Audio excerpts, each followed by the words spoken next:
jomoko nitie ewi kwan omenda ma counties go otiyogo e bago nyasi ma kamago. Walter Nyambaga miyo lerno.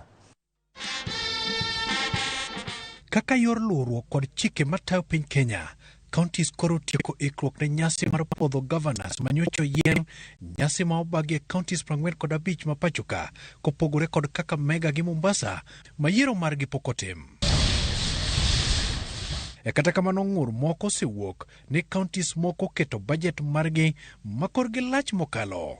Bad migawo mar omenda ni ogolo chik ne counties mondo obed kod bajet mar omenda manie kind $18 nyaka $22.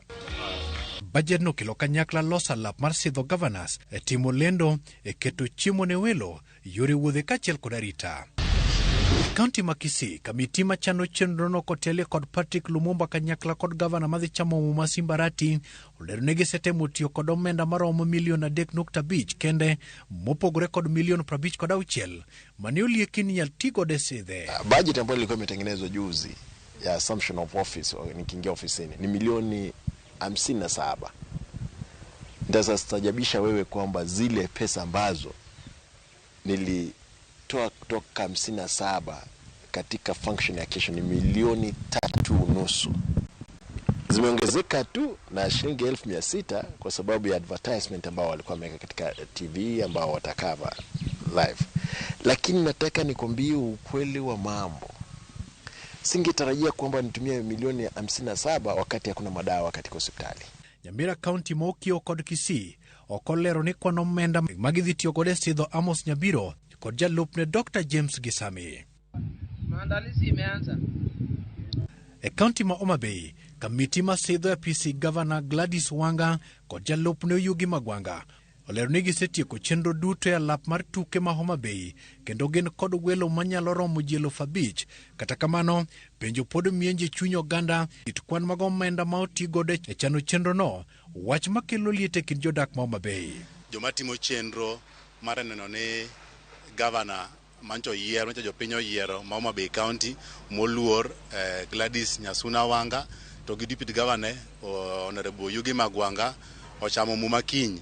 Gimora moro salos in place, jopiny okwa mondo chopi, nitie welo modhial moluongi madhi chopo ka kiny kachakre saa 3 wachako program, omiyo kwa jopiny duto ochop machon obedi mondo ka program chakore to gimora mora dhi makare. Migori County, kamiti machano chenro mar sidho Chila Yako kod jalupne Dr. Joseph Mahiri oyango ni gitiyo kod omenda maromo siling milion 5 e chenro manyaka sani giseiko. Ikruok tema dwarore mondo nyasino tim odiechieng'no wasetieko. Waseiko kar budho midhi bedeno, waseiko gik midhi tigo, waiko kombe, waiko nyaka chiemo ma dhano dhi chamo chiemo. Kendo adwa kawo thuolo ni mondo aluong jo Migori te, johera ma gavana to gi jo Migori duto te mondo gichopi e nyasino mondo wachiwgo telo ne jatendgi, tendwa manyoro chamo, manyo wayiero. Lap mar tuke ma Narok bende osepie kendo Patrick Olentutu kod kamiti mare e counties ma iparo ni ok nyal muomore tiyo kod omenda malach. Kata bedo ni jakom kamiti maked kod mamoko go e county ma Nakuru bende ni kod chir mar tieko ikruok.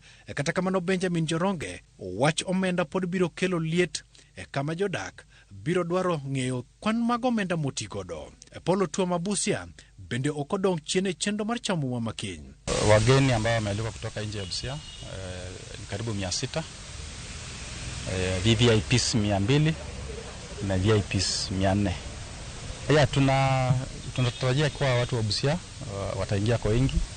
Tuna pia mpango ya kusafirisha wengine, kwa kila ward itapewa gari moja ilete wafuasi wao ambao ni watu wa Busia. County ma Kisumu kata obedo ni chenro bagi onge ler mar kwan omenda midhi tigo de ta chenro no mar sidho Gavana Peter Nyang' Nyong'o kod jalupne PC.